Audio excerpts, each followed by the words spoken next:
Hi guys, అందరు ఎలా ఉన్నారు? ఈరోజు నేను బ్రేక్ఫాస్ట్ రొటీన్ చూపిస్తున్నాను. రవా ఊతప్పం చేస్తున్నాను. దీనికి బటర్ మిల్క్ కానీ కర్డ్ కానీ తీసుకోవాలి. నా దగ్గర బటర్ మిల్క్ ఉంటే తీసుకున్నాను. దీంట్లో రవ్వ వేసి కలిపాను. ఇది ఇంకా లిక్విడీగా ఉంది, అందుకు ఇంకా కొంచెం రవ్వ వేసి కలుపుతున్నాను. ఇది ఇలా కలిపేసి ఒక 10 మినిట్స్ మూత పెట్టి పెట్టేసేయాలి.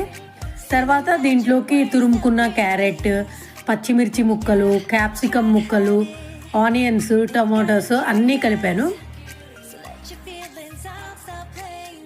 ఇక్కడే సాల్ట్, సోడా పొడి కూడా వేసి కలిపాను. ఇది ఇప్పుడు రవ్వ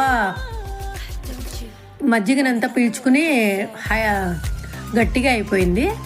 దీంట్లో మనం నీళ్లు వేస్తూ డ్రాపింగ్ కన్సిస్టెన్సీలోకి తేవాలి. చట్నీ కూడా చూపిస్తున్నాను. దీనికి వేయించిన శనగపప్పు, ఫ్రై చేసుకున్న ఆనియన్స్, పచ్చిమిర్చి, పచ్చి కొబ్బరి ముక్కలు వేసాను. ఒక వెల్లుల్లి రెబ్బ సాల్ట్ వేసి గ్రైండ్ చేశాను. ఇంకా చట్నీకి తాలింపు వేస్తున్నాను. తాలింపు నార్మల్ తాలింపే. వీడియోస్ యూస్ఫుల్ అనిపిస్తే లైక్, షేర్, సబ్స్క్రైబ్ చేయండి. నా ఛానల్లో ఎక్కువ హెల్తీ వీడియోసే ఉన్నాయి, ఒకసారి చెక్ చేసేయండి. మీరు మార్నింగ్ బ్రేక్ఫాస్ట్ ఏం చేశారో నాకు కామెంట్ సెక్షన్లో చెప్పండి. మార్నింగ్ అవర్స్లో నేను ఇలాగే చేస్తాను. చట్నీ అదే తాలింపు గిన్నెలో వేసేస్తాను. తర్వాత అందరు తినేసాకనే మళ్ళీ డిష్ అవుట్ చేస్తాను.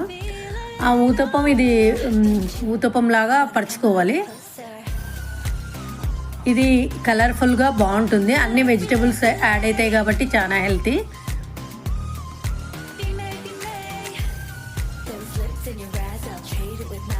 అంతే, బాయ్.